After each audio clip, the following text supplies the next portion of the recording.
E aí, pessoal, tudo bem? Como prometido, eu vim trazer um case de negócios para vocês.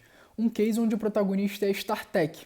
A ideia é contar para vocês como uma startup de recrutamento e seleção de talentos digitais tem sobrevivido ao coronavírus e trazido muito impacto positivo. Quais são as ferramentas e as estratégias e quais resultados a gente está obtendo com elas. Para entender um pouco desse contexto, a gente tem que entender como a StarTech nasceu. Lá em 2018, o João, nosso CEO, foi entrar no mercado de trabalho pela primeira vez, num estágio, e ele descobriu que ia precisar programar. Ele, como engenheiro civil, tinha pouco visto matérias de tecnologia na faculdade. E ele foi investigar um pouco do que a gente sabe intuitivamente, né? Hoje as universidades, a educação, tanto pública quanto privada, não preparam o profissional para o mercado digital. E a gente montou o primeiro modelo de negócios, que era o Learning Startup Experience, o LSX, que vocês devem conhecer. A ideia era uma experiência semipresencial imersiva de aprendizado, onde os nossos alunos eles aprendiam stacks do mercado digital, ciências de dados, marketing digital e desenvolvimento, além das soft skills para se prepararem cada vez mais para o mercado de tecnologia.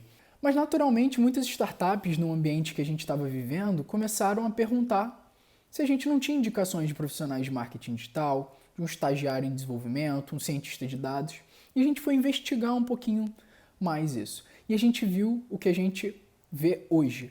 A quantidade de profissionais de tecnologia no mercado é insuficiente para atender a demanda dessas startups e empresas de tecnologia. Ou então, esses profissionais não são qualificados o suficiente. A ideia é que existiam muitos problemas no recrutamento de profissionais de tecnologia e que a gente tinha uma oportunidade de atender. E aí a gente pivotou o modelo em 2019. Rodamos o primeiro MVP de um produto muito parecido com o que a gente tem hoje para, de fato, fazer o hunting desses profissionais de tecnologia e entregar um profissional assertivo e uma oportunidade de emprego dentro dessas startups. E em meio a esse modelo de negócio, em 2020 a gente montou nossas primeiras metas, nosso planejamento de longo prazo, e do nada a gente é surpreendido por uma pandemia, né?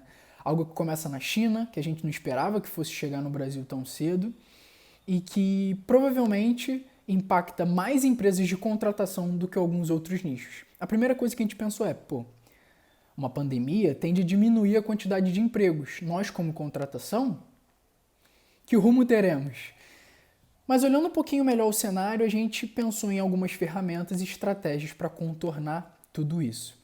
Para vocês terem ideia, o cenário era tão pessimista que a Maxmilia, uma startup mineira, demitiu 42% dos funcionários. Se todo o mercado estava começando a demitir, inclusive as startups que estavam crescendo, quem ia contratar? E a gente utilizou um ferramental, o primeiro ferramental muito importante, que foi a pesquisa de mercado, a boa e velha pesquisa de mercado. A gente rodou com mais de 600 startups, obtivemos mais de 100 respostas na nossa amostra, e o objetivo era entender de fato e validar as hipóteses de que existiam sim alguns nichos que ainda estavam contratando, pontualmente ou contratando em massa, e existiam nichos e segmentos que estavam sendo prejudicados, obviamente. E quais eram esses nichos? A nossa pesquisa de mercado foi um primeiro olhar que a gente conseguiu ter mais assertivo do mercado para direcionar a nossa estratégia de vendas, de produto para esse cenário. Com ela, a gente entendeu o que intuitivamente a gente pode ver. Muitas startups do mercado da saúde, no Brasil são mais de 350, têm crescido o time. Muitas startups de delivery, entregas, também entretenimento. Alguns setores têm tido demanda crescente, positiva, e precisam ainda expandir o cenário de tecnologia. Então a ideia foi simples. A gente vai tentar remar contra a maré, identificando quais são esses nichos e tentando atacá-los. Por meio da pesquisa de mercado, a gente entendeu isso. Mas mais do que isso, né? Não adianta estar num setor e não utilizar tecnologia. A primeira coisa que a gente viu é que um diferencial competitivo muito claro para as empresas que sobressaem nesse modelo é ter uma estratégia online. Então, mais do que estar nesses setores, essas empresas precisam ter bases de tecnologia, produtos online para a gente atacar. E com isso a gente direcionou a estratégia de venda para esses setores. Uma outra estratégia muito interessante que a gente utilizou, olhando para a crise como uma oportunidade, foi testar um modelo de precificação no sucesso. A gente sabe que nesse momento é muito difícil a gente querer vender, principalmente para alguns setores mais específicos. Então, a nossa regra foi: Ajudar vende, vender não ajuda.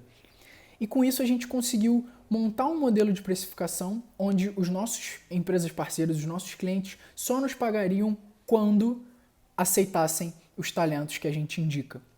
Dessa forma a gente consegue ter um produto cada vez mais aderente, justo e desafogar o caixa dessas empresas, principalmente nesse momento. O objetivo é não nos preocupar com monetização nesse momento.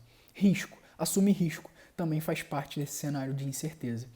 Então, olhando para o mercado certo, fazendo mudanças no produto, como na precificação, no bloco do Canvas, do modelo de negócios como um todo, a gente conseguiu entender quais são esses setores, entender quais são as alternativas de mercado para conseguir crescer. Uma outra estratégia muito clara que a gente utilizou foi crescer a nossa base de talentos. Essa é a hora perfeita para a gente trazer conteúdo, para a gente trazer informação e para a gente atrair esses talentos que futuramente vão estar dentro da nossa base para entrar no mercado de trabalho. E, obviamente, trazer essas oportunidades de startups de saúde para eles, mas também trazer conteúdos como os cursos que vocês têm visto aqui. Com tudo isso, a gente tem muito orgulho de dizer que no meio da crise a gente faturou mais do que a gente teria faturado em 2019, que a gente está rodando mais posições em um mês do que a gente nunca rodou. Hoje são 12 posições, 12 vagas em meio à crise, 12 oportunidades e remando contra a maré em todo esse cenário. Para vocês terem ideia de todos os insights que levaram a gente a tomar algumas estratégias como essas e muitas outras que a gente teve, eu vou compartilhar com vocês um e-book. A gente montou um mini e-book com alguns insights, alguns highlights da pesquisa de mercado que a gente fez e a gente vai disponibilizar para você também ter ideia. Ali a gente mostra como as startups estão em termos de contratação, em termos de demanda, quais são os diferenciais que permitem que elas se sobressaiam em meio ao coronavírus ou que sejam prejudicadas, tá bom? Espero que vocês tenham gostado desse conteúdo. Essa é um pouquinho da história da StarTech, essa e muito mais outras estratégias. Se você quiser saber um pouquinho mais, manda uma mensagem pra gente.